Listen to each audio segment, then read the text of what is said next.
Hello, welcome to the Snap UK, and after a very brief early summer holiday, we are back and providing the best NFL news and views from this side of the pond. So we had a few weeks break, but it's only four of us today. We have 4th and Inches, Griff, Jimmy G, and myself, Johnny Thrash. Glad you remembered our names. I know, it was really hard. When I am related to you, I know, but make it easy. Bizarrely, when I see you in the on like a weekend, I don't call you 4th and Inches. I call you Paul. My protestations. But yeah, we are at Chateau Inches today. Gary unfortunately can't be with us. Summer holiday. Summer holiday in Flitwick. So when Gary's off, he's having a nice summer holiday. Anytime I'm not here, I have gastroenteritis, explosive diarrhea. I don't understand your point. It's usually true. I was going to say the truth hurts, and it really does for you. Well, actually, as well, I'm going to say, we'll mention it. He's had a rough week as well. We've lost the original podcast dog in the last week, and that's really sad. It is very sad. Very sad news. So I retract my point around that. Yeah, much love. You look terrible right now. Know your place. Go and sit on the toilet. But yeah, whilst he's on holiday, he's also having massive shits. Undoubtedly. But no, yeah, much love. He's spent how much on a mattress, and now he's gone away from it. Exactly. Hey, just saving his investment. So we'll start with the news because this is going to be 2 parts. We're going to have the news, and then we're going to go into a snappy snap. So we'll start with some less contentious news. And Aaron Donald is now the highest paid player who isn't a quarterback. He had his deal restructured, so he's got 3 functioning years on his deal, although it's 5-year deal, because the salary cap is a figment of the imagination, quite frankly. He will earn $95 million until the end of 2024. $65 million is guaranteed over the contract, and $46.5 million is guaranteed upon signing. Man, he's got paid, but no one. I don't think anyone's going to go. Yeah, begrudges it. And I think also like the quarterback. The contract is structured in a way that if he does decide to retire after 2024, there's no financial penalties. Like he can just quit, doesn't have to pay any money back. And can go about his business, or he can stay for another year and potentially earn another $30 million. So. Yeah, now he's a. You are right in terms of this not being contentious because he's clearly one of the best defensive threats going. He's a surefire Hall of Famer. Now he's got the ring. Yeah. He was always going to be a Hall of Famer with or without the ring. Like you can't win Defensive Player of the Year 3 times and not go to the Hall of Fame. We made a point. JJ Watt. Well, JJ Watt's won it 3 times, but it's not one around. Is Aaron Donald the best defensive player this century so far? Obviously, That's best. I think the best line, best Depends. defensive tackle, isn't he? Yeah. It's when you start comparing, like JJ Watt, Polamalu, Revis, Ed Reed, Ray Lewis. Apples and oranges. Eli Apple. He's not making that. Dave Oranges though. He might make it. Just saying. I mean, he's certainly in the conversation. You think back to the Legion of Boom, if you're talking complete defences, would they have been improved by Aaron Donald, or would it have made no difference? That's like, where would you put him in to other people's teams? Because generally we talk about defences as a whole rather than individual players, and that's where it gets difficult. But we have been privileged to watch JJ Watt and Aaron Donald, one after the other, be dominant at their position.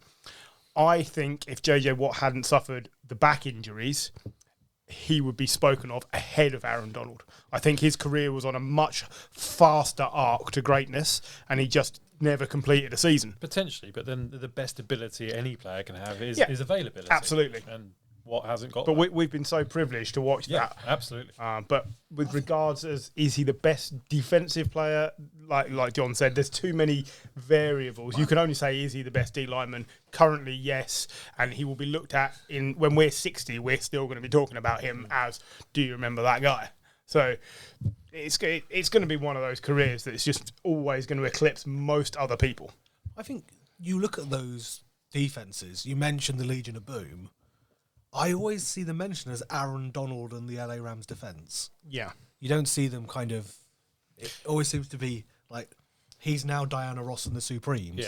Yeah. The only comparison I can draw to him, and they are of similar position, would be Joe Green and the Steelers of the 70s. Yeah.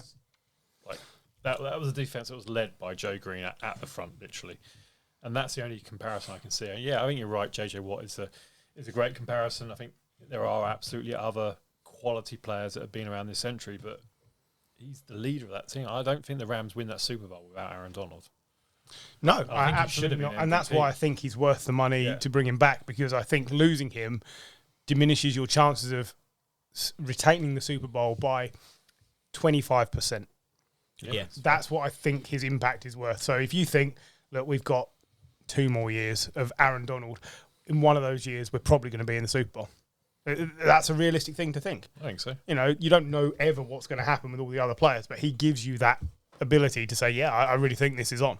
I think he affords the Rams, and you mentioned the salary cap, and it is a figment of everyone's imagination, but he does afford the Rams to not have to pay as much to other defensive positions, because he both stops the run and he pressures the passer. So and he does that all from the inside of the line rather than on the edge of the line. He's just an all-round brilliant player. How brief do you think the contract negotiations were? Do you think he walked in and went, I want this much, and whoever was sat at the desk just promptly shat themselves and signed the check? Because I think so, yeah. He's enormous. Well, I think that there's 2 factors for me in this. One is that, he's probably the best player on that team. Certainly the best on defense, probably the best on the team. So, without question, you make sure you retain your best players. And I think the second one is, from a star value point of view, the Rams are in LA with another team who are looking really good. And they've got to compete for supporters, for ticket revenue, for merchandise sales. That's a competition. So it's important that they keep that. Well, come on. I mean, one team's clearly a higher echelon than the other. Well, at the moment, they are. Who's to say that the Chargers don't do very well in the AFC this year? And you wouldn't rule them out making a run for the Super Bowl. They have.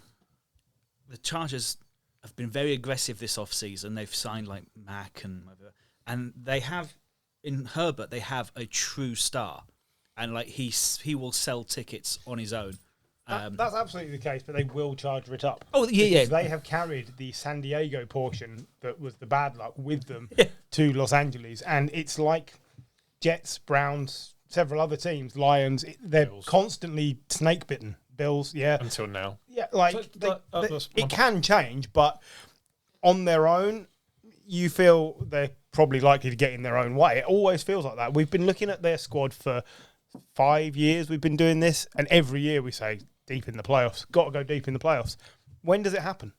That's it. I was convinced last year, like they were a draw. They were 2 minutes away. Yeah, but playoffs, they didn't even make the playoffs. From the playoffs. I think they'd have gone deep in the playoffs if they got there. But they didn't. No. They didn't get there. And this is a constantly thing. So I think the Rams are miles ahead of the Chargers right now. Oh, yeah. And one of the benefits the Rams have got that allows them to have such big contracts for players like Aaron Donald is, yes, they're paying a lot of money for Stafford, but you're not re-upping Stafford in the future. You haven't got to keep any space aside for that. And this is... We always talk about you've got to build your team around a young quarterback who's not costing you everything. That's true, but also if you get a quarterback who's perhaps not on the downside of his career but wants to win as opposed to make money, then you can afford to pay him a little bit less. He's not getting, I don't know, Russell Wilson money. That's it. So it reminds you a bit of flexible. Like when the Patriots were good, Brady never made Rodgers money. He never made Derek Carr money. So close. We almost made it in 10 minutes into the podcast without mentioning Brady. I didn't bring him up. But I'm just, the winning teams don't pay their quarterback $50 million. $50 million. You get a discount if you're a winning team, usually, because people want to stay and win more. And on that, Cooper Kupp as well is expected to sign a new deal. His was basically, I think the priority was Donald. But Cooper Kupp is also expected to sign a new deal. He's at OTAs. Basically the best team in the league are not really losing much. Proving my point of how ahead of the times I usually am, everyone's going to be fighting over him in fantasy this year. I was leading that for years, and you all scoffed at me. And then last year, Jim got him, and he annihilated everybody every week. And this year, he's going to be up there because Stafford is going to be the same player. He's going to be hurling it down the field at every opportunity, and the Rams are going to be good. No one is debating that the Rams are going to be anything short of a massive playoff contender. I think they might have a Super Bowl hangover. Why? No, I'm just saying that to be an arse. I completely agree. I think their Super Bowl hangover might get them to like 11-6. Yeah.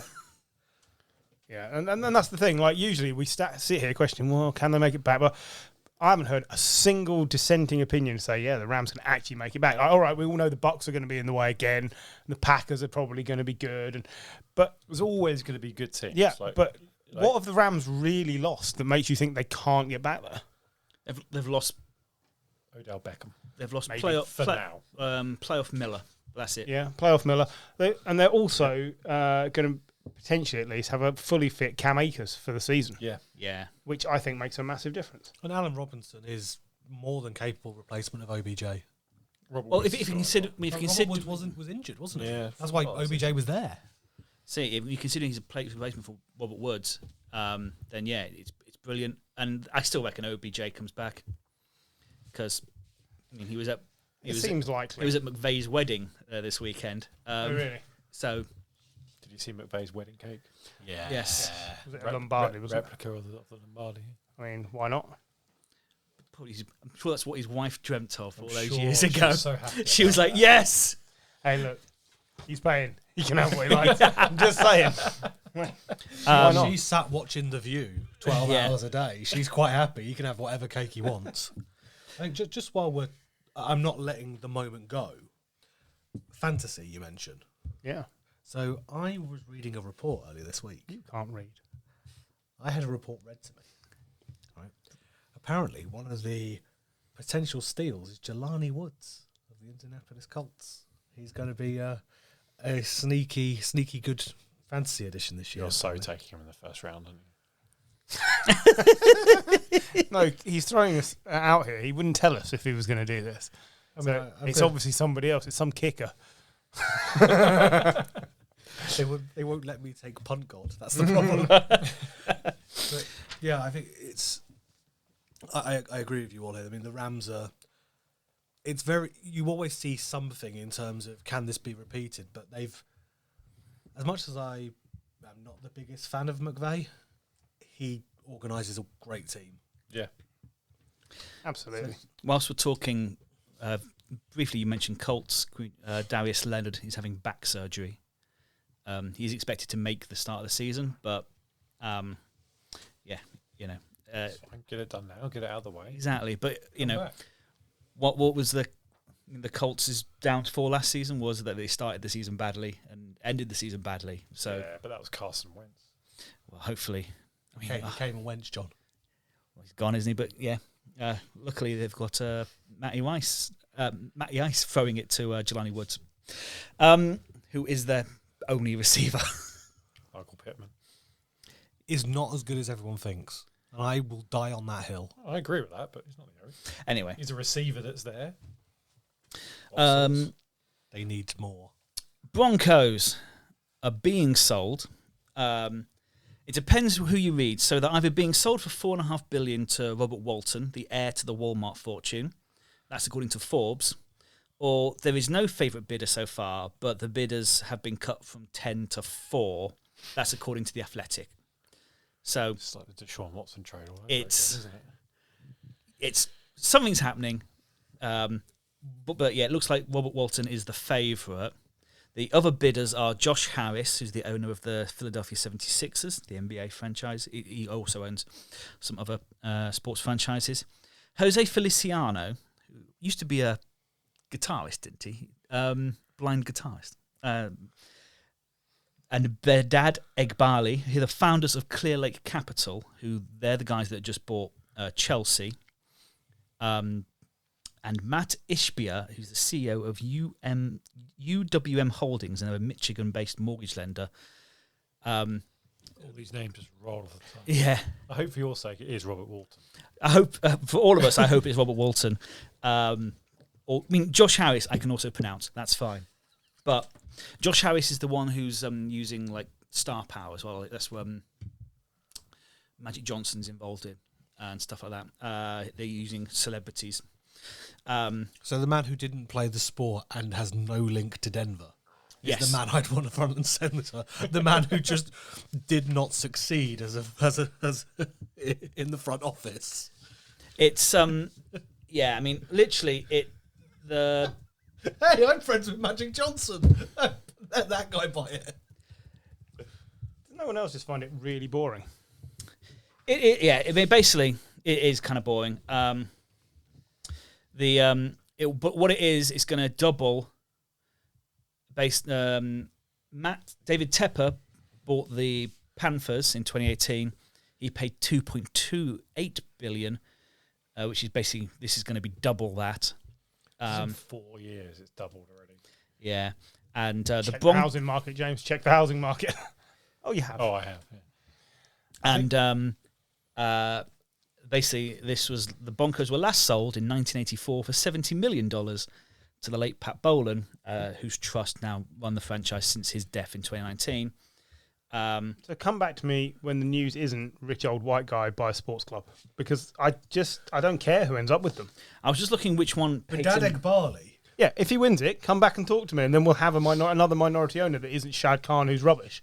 Because at the moment, it doesn't. I don't care who ends up with him. I didn't care who bought Chelsea. I don't care who buys the Broncos, because there'll just be somebody else who's making piles of cash off the rest of us who watch the game. Yeah. And what does it matter? They can all be faceless, as far as we should be concerned. He doesn't need piles of cash. He's got a net worth of $60 billion. They're all consortiums as well. These are just the head. I get it, and people. I understand why it's news, but I haven't read anything about it because I don't care. I can't bring myself to be remotely interested because I don't see why it matters. The NFL were asked, could they do anything to make it to bring forward a minority owner, and they were like, not really, because we're not selling it. It's the trust, and the trust are just going to sell it to the highest bidder. There is a limited number of people who can literally afford to buy. Yeah, I mean, also it's free enterprise. You can't do that. I guess it's not as free enterprise as a lot of it. They are. But yeah, it is what it is. I was just looking which one Peyton Manning was involved in, and basically he's involved in all of them. Whichever one wins, they will hire Peyton Manning as like a face of the franchise. So That's a big face. yes. It's true. Big forehead. Okay, so on to some of the sadder news. And on May the 30th, Jeff Gladney and his girlfriend Mercedes Palacios were killed in a car accident in Dallas. Police reports indicated that Gladney's Mercedes clipped a car whilst travelling at an excessive speed. His vehicle spun off the road, crashed into a wall and ignited into flames. Gladney was 25 years old and Palacios was 26. It's another person we've lost, another active player. Gladney... Vikings. Yeah, Vikings. Was signed by the Vikings. He was he had a year off because of a domestic violence charge, which was then rescinded. He was back with the Cardinals, but so an absolute sad loss of talent there. Person who never really got his chance in the NFL. And as well, not an active player, but Marion Barber was found dead in his apartment on the 1st of June after police attended his Frisco flat due to a welfare concern. Barber was a long-time Cowboy, and I think a lot of people might have seen the greatest 2-yard rush on the socials the last few days. It was Paul trying to get to a buffet. 4 people he took out the way. Bathroom. After the buffet. yeah. Wasn't that one New Year's Eve It was in 2. London? It was 2-yard rushing down my legs. Paul. So the passing of Marion Barber there, marked in the appropriate way for this podcast. Yeah. It's what he would have wanted. I'm sorry for any disrespect there. But no, like I think he's But one I of the. did pay a man in New Year's Eve in London. I paid a man £10 in McDonald's so I could go ahead of him in a queue because I needed to shit that badly. And when I got there, exploded. There was no toilet paper. If only you'd still had the £10, you could have used that. Exactly. Came out sockless. Anyway, that's a story for another time. Yeah. I mean, Barber, like, back to Barber, Ever a never professional. went. He never went over 1,000 yards. I think he got to 975 and 932. But like, He was a stalwart, Stalwart. player for the Cowboys. Yeah. At a time when the Cowboys were at their peak as America's team. Yeah. So, you know, it was in the public conscience. Sorry? 2005 through to 10. That was their peak. No, not as a team, but Right. in the public conscience Oh, as yeah. America's team. Like, that's when everything was about them, even though they weren't very good. Like, they were still on prime time 8 times a year. And, like, All right, I get you. so that's what I was saying. Yeah, they're still that now. they didn't win bugger all. yeah, they're always just going to Cowboys it up. Yeah, I think from the sounds of it as well, like the pros, I think they appreciated that he was a hell of a player. But yeah, it seemed I saw Des Bryant talking about it. It seems he's had some hard times lately. So once again, absolute shame. More depressing news. Light-hearted today, isn't Yeah, it? it's really like hard. So if we'd have done this last week, we'd have mentioned that there'd been a 23rd woman accused of Deshaun Watson. Because we've waited a week to do a podcast because my feet hurt, Griff was busy, Paul was on holiday, and basically when it's just me and Jim, we agree too much. I mean, nobody can disagree with this particular area. But yeah, because we have quite a week, there's now a 24th woman accused of Deshaun Watson. His lawyers calendar for this week have found a number of women in there accusing him. His lawyers claim they are all lying, effectively. But there was a point in the last week where his lawyer came out and basically was like, happy endings aren't illegal. And quite frankly, I mean, I thought a lawyer's job was to help their client. And quite frankly, like, I don't like Deshaun Watson. I don't much like his lawyer. But his lawyer and his agent, quite frankly, are just getting him into more trouble. His agent's done a wonderful job of And I mean, he could have settled this a year ago. At the time, it would have cost him $2.5 million. But they chose not to. I think he's had 4 meetings with the NFL, and basically, a ban is coming. Just The only thing by the sounds of things. But Even yeah, we can make a joke out of this. but yeah, it's just the joke is this. This is the joke. well, the joke is the Browns giving him that contract. Or the NFL not doing anything about it sooner. I mean, yeah, I get you on. I do get you on that. I also think that I feel that they almost know that there's more to come, and don't. and they don't want to give out punishment now when they think, right, well, wait another week and something else. I think they want to hit a point where, okay, we're now there. We've got all the information. What do we do? Because I feel like, unlike the Browns, I feel the NFL probably have done their due diligence. They probably have, by the sounds of it, have a better idea of what's going on, and they're just waiting for it all the cards to fall before going, right, you're out for this season and you're out for next season. Otherwise, what happens if they give him a ban now and another 5 women come out of the woodwork, which, based on the last couple of weeks, isn't out of the realms of possibility, and suddenly he's up against criminal court hearings and they've given him a 6-game ban. It's like, oh, now they've got to go back and give him another ban. Can they do that? Well, yeah, So, because it would be new information. So I think they can. The problem with this is, and you say even we can make a joke out of this, the point is we shouldn't, but it's so depressing because there's a complete lack of leadership from the NFL and accountability from both the Browns and Watson. Now, I was a big defender of the fact the Browns are perfectly entitled to sign him, and I will not criticise them for winning the war for the player that best improves their team. Because as of today, he steps on a field for the first game of the season, and they are a better team than they were with Baker. Right? That is the only fact that we are dealing with right now. Yep. Because everything else is still technically disputed. So I will defend their decision to do that. I cannot defend the Browns saying they've done all their due diligence when we can clearly see they haven't. I cannot defend the NFL once again being far, far too slow to react in what is only a court of public opinion.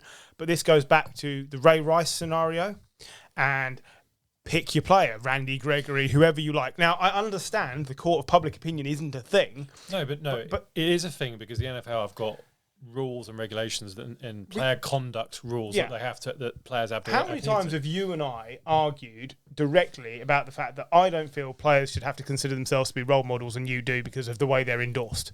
Right? We have argued openly about this. Yes. Right? Let's assume then that you're right, and for the sake of this argument, fine, because in this instance, that seems to be the correct ground to stand on. If that's the case, then the NFL must be a moral arbiter who come in because NFL owns all the franchises, by the way.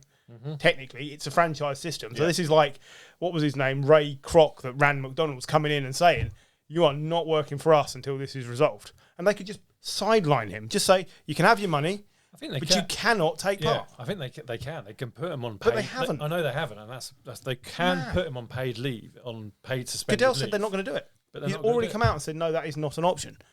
Now, I understand. And as someone who has experienced legal difficulties in the past, I also appreciate you have to uncover the whole thing and everyone has to be allowed to say their bit. You cannot tell me that 24 women have met up in a room, come up with virtually identical stories, and then opted to spread them one at a time over a period of many months. It's just not a thing. So somewhere in all this is a lot of truth. He's clearly doing something that's made a lot of people uncomfortable. I have no idea. Don't laugh. I have no idea whether happy endings are illegal or not. I don't know. I have never been for a massage with a woman. I had one from a man once. There was no happy ending. I was vaguely disappointed. But, whatever. I suspect it's not the done thing in most of these places, and he's trying to turn it into the norm because he's a star. He's used to getting his own way. I think you've hit on the nail on the head there. He's trying to turn this whole thing into the norm, and Rusty Hardin, who is actually his lawyer, which, by the way, is a terrible name. Just a terrible name. It sounds like he's been doing a lot of, you know. I think he's almost, and I don't agree with this. I feel like this, and I think it's completely wrong. I think he's trying to normalise it. He is absolutely trying to normalise it. Well, these things aren't illegal. It's fine. But based on what's been written, and based on the accounts of the plaintiffs, it's not fine. No. And I don't know how there's no justifying it. How does anyone in the Browns locker room take leadership from Deshaun Watson? I don't know. He might be the best player on the roster. Probably but how does he lead anyone else? Because they must be thinking, well, if someone did that to my wife or my daughter, I'd be not very happy about it. Or player would probably end up getting suspended. Or I don't want to feel like I'm part of something that's normalising this situation, which I don't think is normal. Now, maybe they don't all think like that. Maybe we're of too old a generation to have an entirely clear judgment on this. But our generation would look at this and should look at this and say, not normal. You need to hold your hands up, whether they're covered in jizz or not, and say, I've made a massive cock up. Can we settle this, and can we pay off whatever I need to pay off, and can I take my seat for 6 games, 8 games, a season, whatever it is, because, look, I've done something very stupid, and just own up. Like Louis C.K., I know he got cancelled, and I know it's not quite the same situation, but he basically had to go, I fucked up, and I didn't realise I was upsetting so many people, and what I've done is bad. He's taken his punishment, and he's now slowly rebuilding his career. Deshaun Watson seems to want to jump that bit and just carry on building his career, and I don't understand why Boris that's Johnson okay. defence, I believe it's called. Don't get me started, because we're not doing that, and we're not doing gun politics in America either, because this podcast is not long enough, and I am not emotionally stable enough to not say exactly what I think. So, the Deshaun Watson thing riles me, because I cannot take the inaction from the people who are supposed to be in charge. You lift your shirt up and show the wrong sponsor on your vest underneath, you're fined. It's a bit like FIFA and racism. You know, they let Hungary have a load of kids in the other night who booed the England team taking the knee in support of racism. What's going to happen about that? Nothing, probably, because they were already on a ban for racist behaviour, but they were allowed to let the kids in. So it's a joke that these massive organisations, they're only interested in money, and Deshaun Watson will draw more money. If the Browns are having to play, I don't know, Baker, if he'll ever play for them again, or who's the third choice? Like Jacoby Brissett, isn't it? Yeah, Jacoby Brissett, or whoever, you know, like they're dragging Cody Kessler out of the fire or something. That's not making money. But Deshaun Watson makes money. And it's too much. It's not okay. Somewhere you have to draw a moral line and stick to that. And that line has to be something you can move depending on the situation. Because some things aren't clear, but you cannot tell me that this isn't reasonably cut and dry at this point. He has done some bad things that have made some females extremely uncomfortable. And in the modern world, this is, even in the 70s, no one would have said a thing. They just wouldn't. But we don't live in the 70s. In the 70s, people like Deshaun Watson didn't go in places that I would go because we weren't allowed. It wasn't the same. But now the world is this way, and the NFL needs to catch up with the fact that this is very bad. And they should be out in front of this and saying, we're not letting this go. You can sign him, but we're not promising you can play him until this is resolved. So either you settle it or you go to court, and then you can have him on the field. But they don't want to do anything, and I don't know what they're afraid of. What's Deshaun Watson going to do? Sue them? Because if he does, he's got to go to court and explain what he was doing, so fine. I don't get it. The inaction absolutely cripples me. It makes me uncomfortable. Good rant. Sorry. I've been holding on to that. I haven't been on the podcast for like 3 or 4 weeks. Sorry. No, but... So Deshaun Watson bad. It's what we're...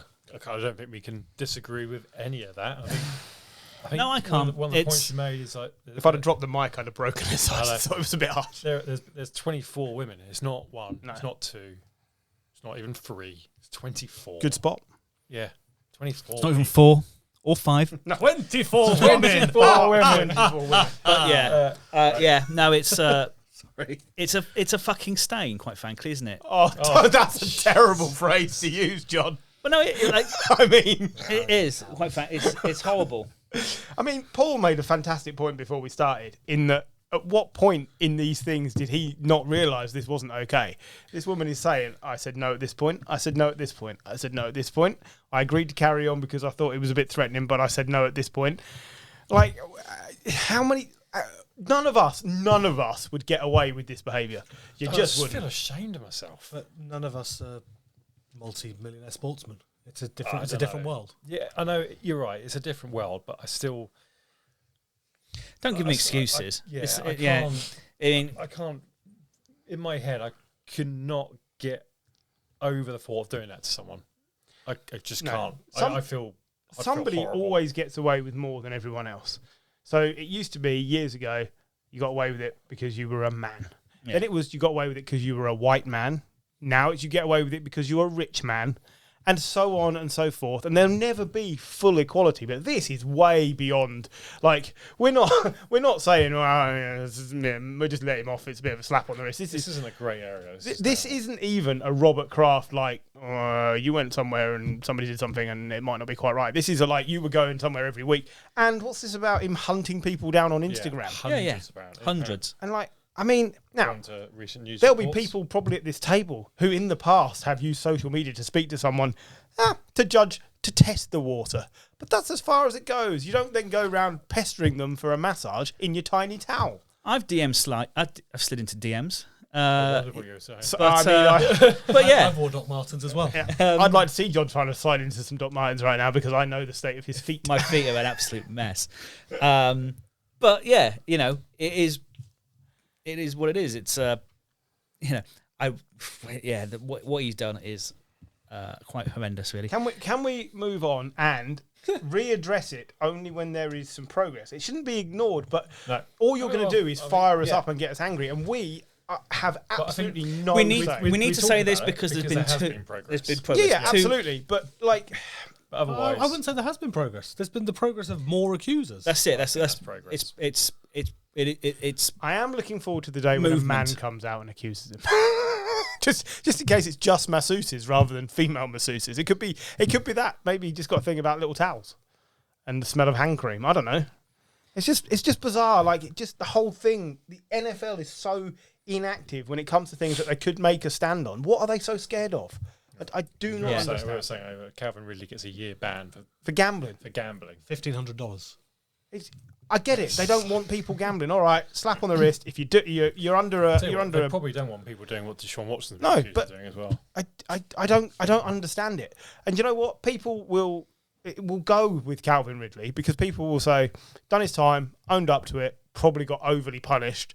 They're not going to hold it against him. When he comes back, you're not going to be going, might be throwing this game. You're just not. It's not going to be a thing. And we've had it with people in the past. They've been accused of various things. And sometimes they get away with things. Like, I'm sure there are players who have got away with things that we've debated in the past that don't spring to mind.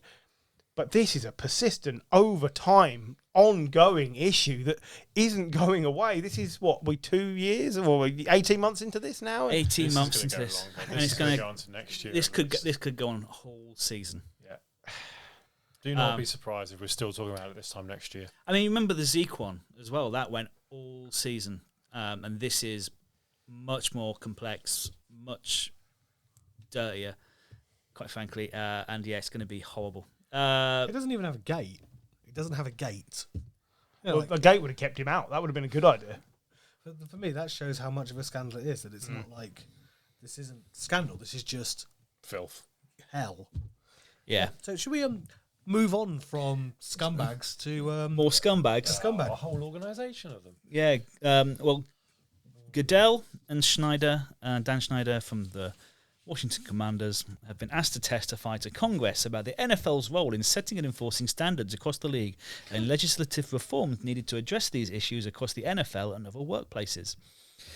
Hearing takes place on the 22nd of June, so that's Commander's Corner. We'll wait and see what happens with that because, I mean, in a just world, this is, you get the thing. This you'd hope this is more start at the end for Dan Schneider. What it is just going to be more. I think it's more the middle of the end, really. Yeah. I think there's been reports out that other NFL owners are counting votes, as they say, in terms of there has to be so many votes. I think it's Is it a Boris Johnson style vote of no confidence? Well, I think it's like 2/3 majority, where if 2/3 of the league's owners say they have to go, then he has to set up and effectively banned from the NFL. Donald Sterling. Yes. Yeah. Yes. Yeah. But yeah, that was From the NBA, the racist, Yes. that fella. Clippers. Yes. So Yeah. the problem here is the NFL's role in setting and enforcing standards across the league. I have just debunked about 5 minutes Yes. ago, and so they don't have any standards to enforce because they don't stick to anything. And so No, I mean, if you get caught beating up a woman on film, you get taken out of the league. eventually, But if you have 650,000 emails searched through, what happens is the brother of the guy you fired loses his job. Seems just. But everyone else gets off fine. It's clearing Snyder out is probably step one. Yeah. I don't know how long you can go on saying, and it's not just this situation or that situation, how long can Roger Goodell stay at the top of this pyramid when there are consistently issues around violence towards women, sexual discrimination, harassment, young players clearly doing drinking, drugs, other things that they don't necessarily get reined in for, like The multi-billion concussion issues. yeah, like the league covering that up, for instance. Like, how long can he be untouchable? His current deal runs to March 2024. Well, It's also, up to the NFL owners at that point whether they renew it. I was reading Peter King article. He says he expects an extension of 3 to 4 years. they're still making money. That's what's going to and count, they've never made more money. Yeah. and that is know. what's going to count. And that then therefore completely nullifies the fact that Congress want to hear about what they're setting and enforcing, because all they're setting and enforcing is how much money can we make this month. Like, the NFL are only interested in Dan Snyder because he might have robbed money out of their pockets. They don't care. They don't care about the sexism. I don't care what they say about it. I don't care. If they cared, he'd have already gone. Yeah. They only started moving when it turned out he may have been fiddling the books. Yeah. And that will be what gets rid of him, even if they say it's everything. It's Yeah. not. It's like they they did that mobster did him for tax fraud, Al Capone. Al Capone. He was killing people off left, right, and centre, but fiddle the tax man, it's all over. Well, you get him for something. But anyway, before we go on to something else, of course, I'm going to mention the filthiest word on the podcast today, Kaepernick, who's had a workout with The Raiders. Mark Davis has always said, if you want to sign Kaepernick, then feel free. So he's gone. It's his first workout as a team. I think he had meetings with Seattle. I have no idea how it went. This is as remarkable as me working out for the Raiders. Nothing has been said about it because he was clearly fucking useless.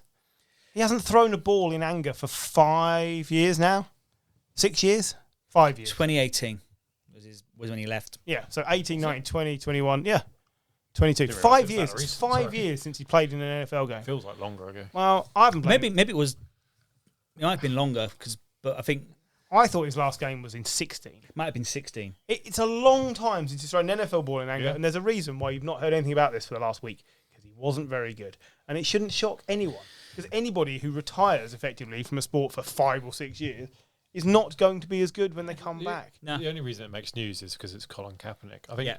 I read something where they were talking about the fact that Josh McDaniels, he's from the Parcells coaching tree, and Parcells used to bring in so many players to try out during the off season, so that when they knew and then create a shortlist. So when they knew when someone went injured, they knew exactly who to bring in. I would be more excited if Charlie Whitehurst had tried out for the Raiders. Football Jesus. I honestly don't know why this is making the news, other than it's Because Colin it's Colin Kaepernick. Kaepernick. Yeah. I mean, also, to be fair, it is the Raiders. If you speak out against Mark Davis, you immediately lose your job. He has form. Yeah, So, I don't think anybody's scared to say anything about the happenings at that team. maybe. And that team have been progressing very nicely the last few seasons, by the way. They're making progress, and they've got a chance to be very good in a very difficult division. So they're very good, might not be good enough, but it's a marketing exercise. It's a showpiece. He's never going to play in an NFL game again. And the sooner you get used to it, everybody, I'm talking the whole of NFL fandom, most people don't even want to see him. You know, the last time he played in an NFL game, he had a passer rating of like 53.6, 2 interceptions on like 16 completions. He was useless. Yeah, he's also replacing a man who had 5 interceptions in one half. Oh, Nate Peterman. Yeah. I would rather have Nate Peterman right now. I bet in the last 2 years, Bullshit. I bet over the last 2 years or 3 years, Kaepernick has degraded as an athlete to the point that Nate Peterman is no worse and has more recent experience in the NFL. So I don't get it. It's literally a marketing exercise. And once again, it's something I find really frustrating that we have to talk about because there's no games on. For a business that wants to make money, having Kaepernick in your team would sell shirts. I get it. And the offensive coordinator is someone who used to work with at the 49ers. Mick Lombardi used to be a offensive assistant throughout the Kaepernick years. I mean, I have got nothing against it. Like, he was great with his legs. Apparently, he can still throw it like really hard, really far. Let's just see what happens. I'm not holding my breath that he's coming back, but let's get Griff emotional again, because we're going to mention retirement. FitzMagic has finally gone to. He's got now 5 years to wait for his gold jacket. Okay, well, I was prepared for this. I suspected this might come up. I wish to defend myself and Ryan Fitzpatrick in the same opening sentence here. I will say he's never been a great quarterback. He's rarely been a good quarterback. But if you want entertaining during these 3-hour games, he's been one of the most fun quarterbacks to watch on a week-by-week basis for the last 5 or 6 years. You cannot argue that. You never knew if he was going to tuck the ball and do that awkward white man run that he did, and he did it a lot. You never knew if he was going to throw the ball up and it would be 50-50 interception or 50-yard touchdown. You just didn't know. The season that the Jets didn't quite make the playoffs, was it 2016? 2016. He was the first Jets quarterback to throw more than 30 touchdowns in a season. The following year, he cratered and was dropped for Geno Smith by week 7, having had a 4-year massive extension with the Jets. Yep. Now, do you know what the difference was between those 2 seasons? I think Eric Decker got injured and Brandon Marshall got traded. FitzMagic was brilliant with good surrounding characters. He played sporadically really well for the Texans because he had DeAndre Hopkins to throw to. So my point is, Ryan Fitzpatrick was never inconsistent. He was consistently throw it up and see what happens, and it just depended on what players were available to catch the ball for him. I was say, do you remember the Jets year when, with a game to go, like it was in their hands, and he went and threw like three interceptions, four interceptions, and it was just absolutely dog shit in that final game. But he was as good as the surrounding class. He never elevated teams. He might pull off the odd miracle, but he didn't elevate consistently any teams. But there's like, I would take him every day of the week over a Kirk Cousins, who is bland and dull and rubbish, because I have to watch these games. And I enjoy watching American football. I enjoy it more when there's a fun player on the field. And do you remember the Bucks year when it was him and when he had to stand in for Winston after his and his uber like discretion. First pass as a Buck was like a 50-yard touchdown. It was ridiculous. And after four games, you're like, are they going to bring Winston back because this guy's really FitzMagic's balling? And of course, he went all FitzMagic and it was blew great. up. Yeah, we went Fitzpatrick. Yeah, he did. But yeah, like the thing is, he was fun. And I loved what him in the stands this year, watching the Bills in the playoffs, just topless, screaming. And no professional quarterback will ever beat the dressing up as Deshaun Jackson to do his press conference in Tampa, wearing his gold chains and everything. I don't know how old is he? He's like 38, 37, 38, yeah. Like he found himself. Like he got to about 32. 2016. He got to 32 and was like, I'm comfortable now. It's 39, by the way. Yeah. You know, he was no longer the Amish rifle. He was just FitzMagic, and I think the Look league at the is smiles on our faces, except Paul, who is in the background watching England get trounced by Germany. But yeah, no, it is. He made football entertaining. Makes football Give entertaining. me more players like Exactly. that. There are not enough players. They all toe the line, and that's fine. It makes some of them very dull. Like, you know, another player that I really like, I like Joe Burrow for the same reason. Because Joe Burrow comes out, he wears what he likes, he says what he wants. Cam Newton, say what you like, he wasn't a great quarterback, but he did some amazingly entertaining things. Like, if he decided to take off and run and bowl 3 defensive players over, it was entertaining. Same with Michael Vick. Michael Vick wasn't a great quarterback. He was a really entertaining quarterback. I think there's a difference between like the quarterback you want for your team versus the quarterback you want to watch play. Yes, absolutely. I think you touched on it. If given the choice, I want Kirk Cousins playing for my team because he's not going to give the ball away and he's pretty efficient. But given the choice, I want to watch Ryan Fitzpatrick. That's it. That's what I meant. If I'm watching the games, it's FitzMagic I wanted to watch every week. And I don't care. You guys have mocked me for years. That is fine. I absolutely accept that. He's not a good quarterback. He was an entertaining quarterback. Yeah, I like entertaining players. He's a character. He had charisma.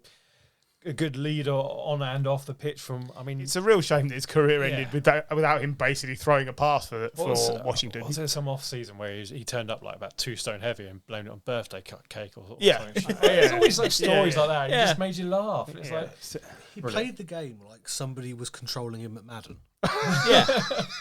He still wasn't very good. It was me. You might get 586 yards and 6 touchdowns.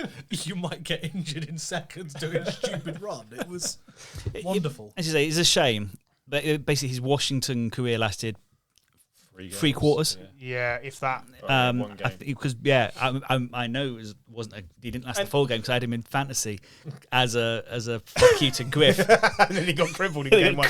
Oh, that backfired. That's the only reason I used to take Cooper Kupp. If you look back over the last 10 years of Jets quarterbacks, he is easily the best one by a mile. Like, we're talking by a country mile. You can since Mark Sanchez, who technically led them to 2 playoff appearances, he is comfortably by a mile the best quarterback. The only man to beat Manning and Brady in the playoffs. Yeah. Was Mark Sanchez. Yeah, he was. Yeah, he was. Whereas FitzMagic never went to the playoffs, never been to a Pro Bowl, never did anything that you'll be recognised. But he didn't need Pro Bowls. No, he didn't need rings or appearances or extra money. Just entertaining, and I'm glad that we have managed to get that in. Do you want to talk about Alex Mack? I don't care about Alex Mack. I'd like to mention a man who likes losing Super Bowls. So it would appear, but I don't think anyone likes it. But Great centre. Really, No, great. Really Yeah. good centre. I mean, one of Shanahan's absolute favourites because he took him from Been Falcons to the 49ers. And also, you saw a notable drop off with the Falcons with him leaving. Yep. And you saw a notable gain with the Niners with him coming in. So Absolutely. He played that system so well. He played for, 14 years on the offensive line. That's something to behold. 196 games. Pretty decent. And there's a lot of Pro Bowls. There's all pro teams as well. Like I think he's a consensus top centre and probably edging on the Hall of Fame, but because offensive linemen don't tend to get very many they don't mentions, tend to get in. he But probably won't. get and he'll fall no doubt behind some other players, Yeah. and if he's going to get in, it'll be years. But it'll be but years and years and years. you remember how everyone raved about Joe Thomas? Yeah, They should be raving about this guy the same, absolutely. because he's been as good Yeah, and he's been as durable.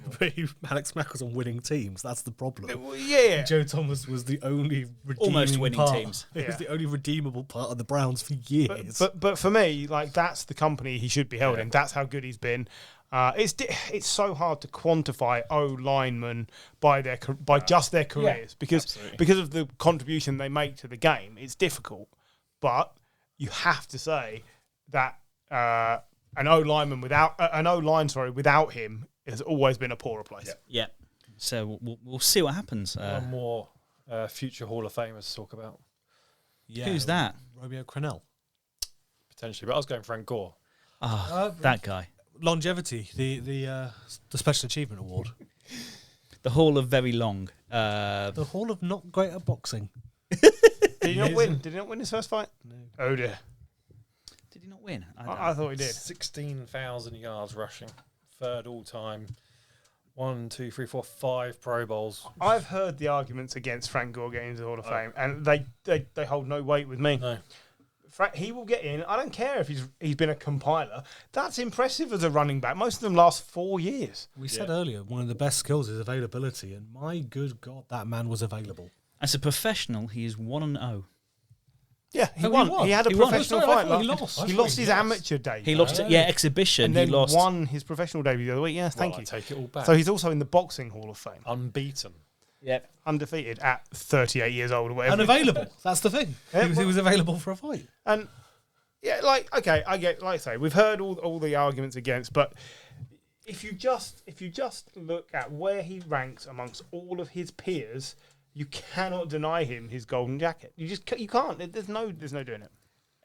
The argument will be he's the third rusher of all time. Yeah. Yep.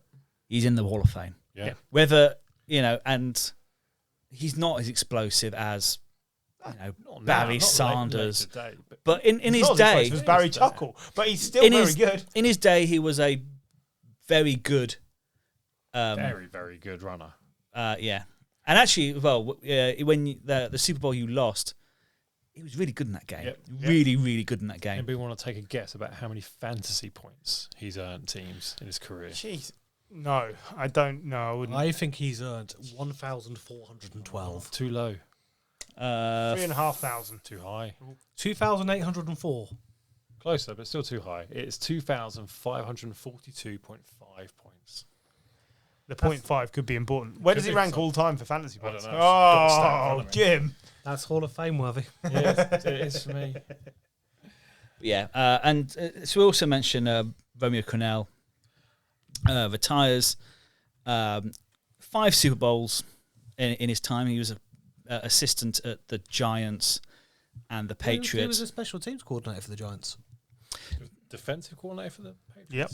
He's one of those people that Griff always says is a better coordinator than Yeah. he'll ever be head coach. That said, if you look at the last 2 or 3 years of the Texans, he's been their best head coach when he was interim, taking over from Bill O'Brien. Yeah, but it's the Texans. He went 4-8 as their head coach after they started the season like 0-4 or whatever it was. And he never got consideration to be the next head coach. And you look at that Patriots team from 2001 to 2005 when he was there. Mm. Good God, that defense was terrifying. Yep. He's done everything a dedicated coordinator could do in the game. and he will receive the recognition for it, as he should. He's 70 years old. And we saw a stat that he's, outside of 2 seasons, he's been a active coach for 50 years. yes, it's mad, isn't it? That's, I mean, Brilliant. 5 Super Bowls and 48 years of coaching. Pretty decent. I think we'll see a bust of him in Canton. Yeah, I think so. I think he's one of only 3 Cleveland head coaches to have a record above 10 wins. Really? That's how bad. That's how, all time. Yeah. He had one great season with them, and then they got rid of the quarterback, and it all went to pot. There you go. So, I've just got the top 20 fantasy. All right. Do you want to guess who's number 1 of all time? This is back in 2020. This is the latest thing. Tom Brady. Adrian Peterson. Tom Brady. Of course, it's Tom Brady. Come on, people. He played forever. He's still playing forever. Number 2. With Adrian Peterson. Number 2. Number 2, Peyton Manning. It's not a quarterback. Adrian Peterson. It's not a running back. It's not running back. No. Calvin Johnson. All time. Larry Fitzgerald. All Jerry time. Rice. Jerry Rice. Oh, sorry. Yeah. Sorry, all time. Yeah. The next few are all quarterbacks. So it's then Breeze, Manning, Favre, then Larry Fitzgerald. At the time, he was just above Rodgers. Rodgers and Roethlisberger would have overtaken him. The top running back of all time. Emmitt Smith. Well, he's the top running back of all time, so naturally he would be. Just above. The next 2. Frank Gore. There's 3 running backs above 3,300 points. Barry Sanders. Nope. Adrian Peterson. Nope. Peyton.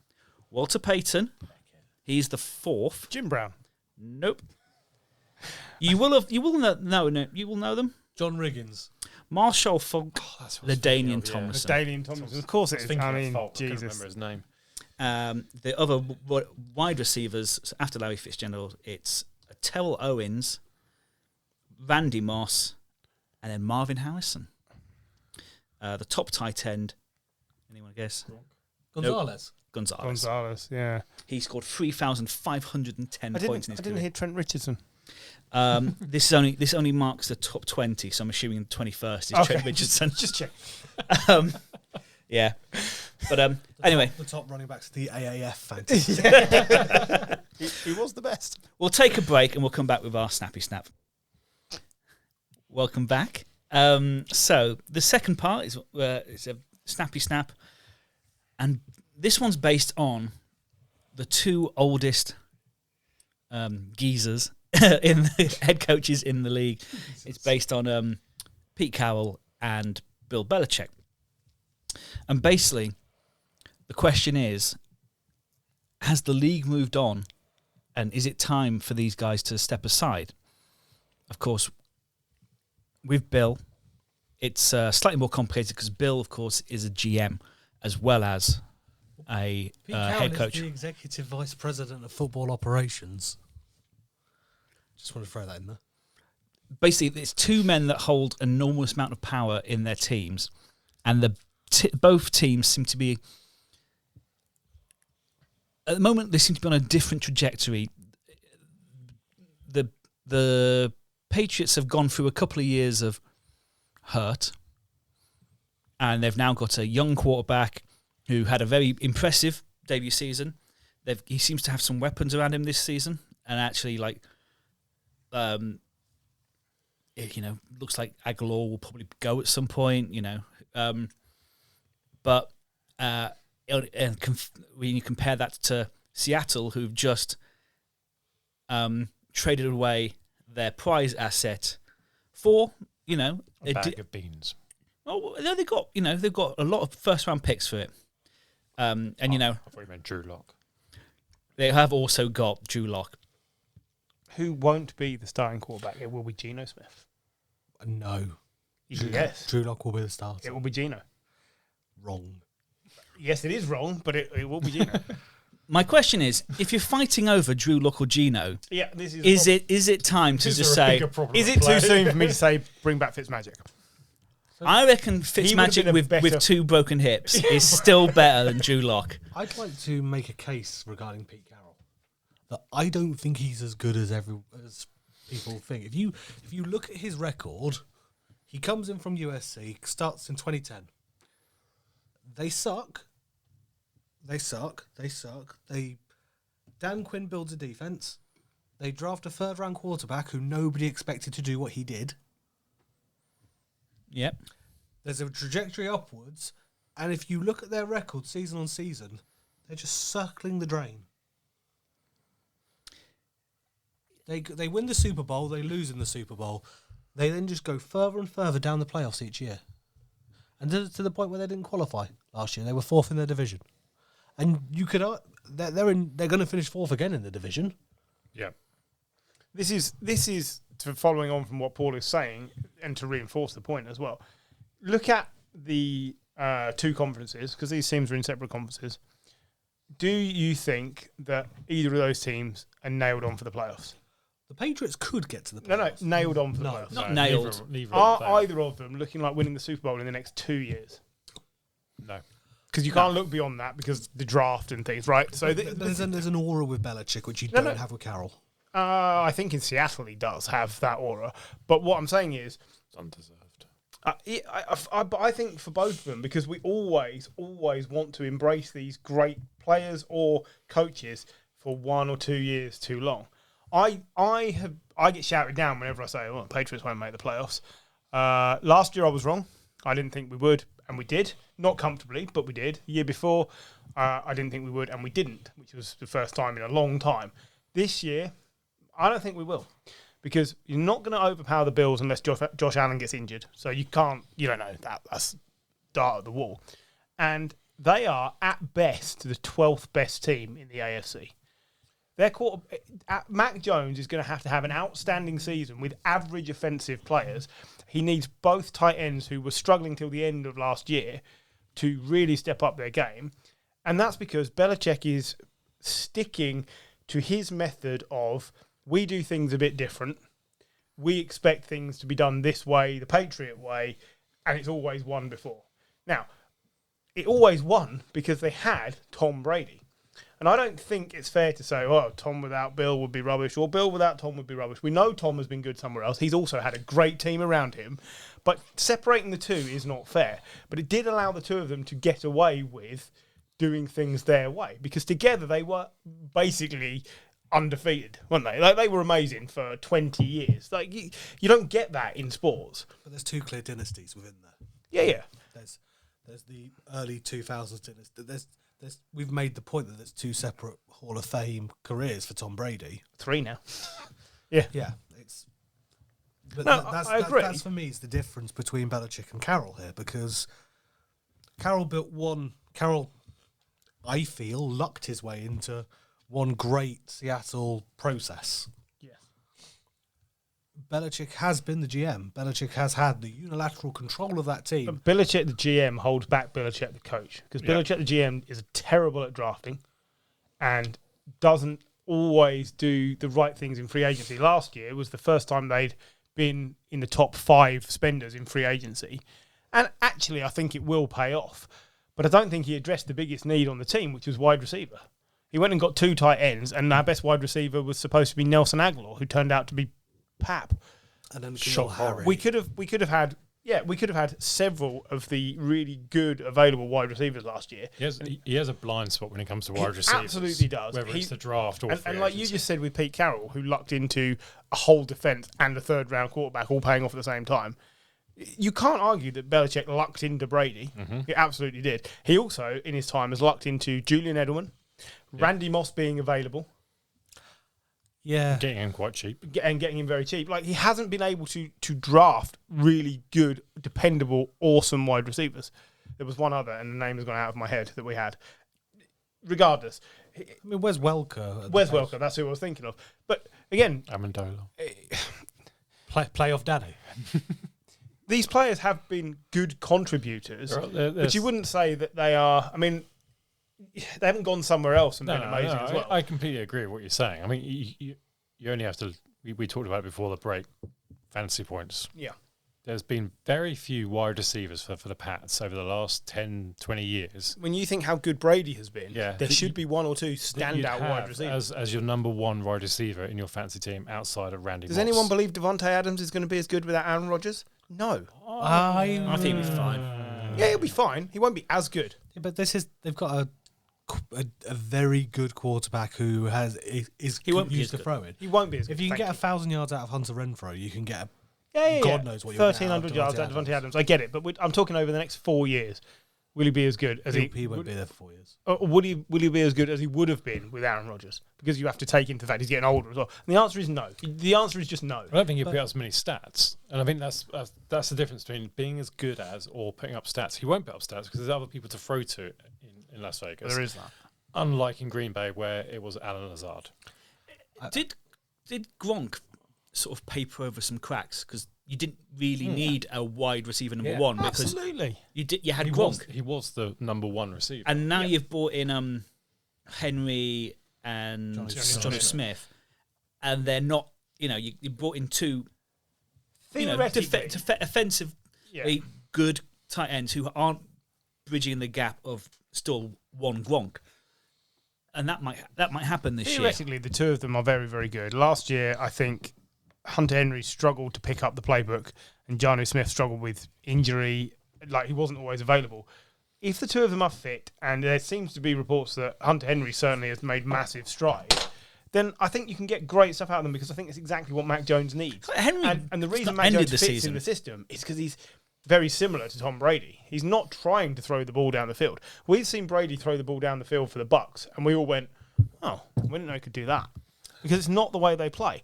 If you think Belichick's coming up with a whole new system because Josh McDaniels has gone, you're mad. Of course he's not doing that. He's 97 years old. He's not changing his system. He's just telling you that he's doing it. It's like Shane Warne, the Australian cricketer, used to every year come up and say, I've come up with a new delivery. I do this now and I move my arm. And then everyone played around a non-existent new delivery and got bowled.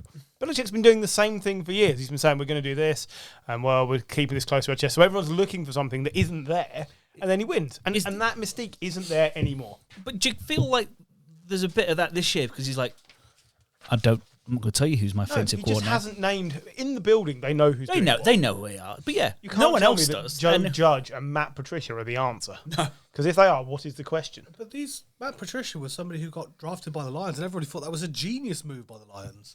Joe Judge going to New York was a good hire for New York at the time. Yeah, So and they're good coordinators. They're good coordinators. The difference between these two for me is Belichick's. We always talk about recency bias, don't we? Yes. So, Pete Lately. We talk about that quite often. very clever. Thank you.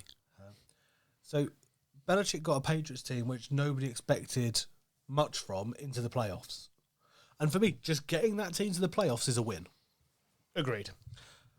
Pete Carroll, what did the Seahawks do? I think the problem is here, we're having a conversation about two guys who are not on the same level. Yeah. If you take a vote around this table, all those who think Pete Carroll probably shouldn't have been in his job and the Seahawks should have kept Russell Wilson instead, raise your hand.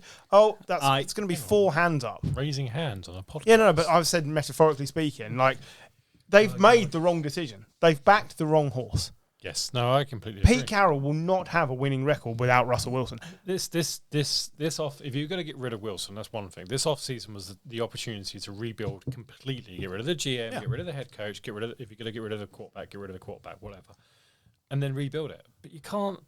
I don't think you can now. You can obviously, but I don't think you should perhaps do that. You're wasting a season. Yeah. Because you've had your first round pick from the trade now. And then you're going to go into next season. What happens if a new GM and a new coach comes in and looks at all the draft picks that the Seahawks did in this offseason and go, no, don't like any of them, don't fit with the scheme, one of them. You've just wasted a whole offseason. Exactly. Pete Carroll is not in the same league as Bill Belichick. There's no doubt about that. I think you're right. He lucked out with Russell Wilson. They signed Matt Flynn that same offseason to be the number one quarterback, and suddenly Russell Wilson. We're up to him. And Exactly. he was third on the depth chart. Yeah. I mean, he was behind Tavares Jackson.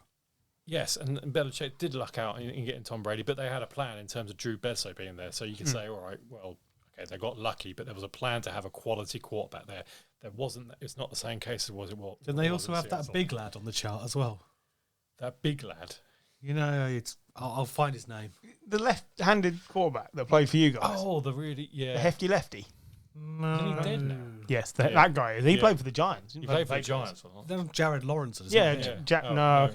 Jared something or other. Bear with me. Completely I don't know who you're talking about. And this is the problem with this conversation, though, is we can't compare these two players. You have to take them out. Sorry, these two coaches. It's the same question applied separately to two people. Yeah. No one at this table is going to think that Pete Carroll should still be in that job. No.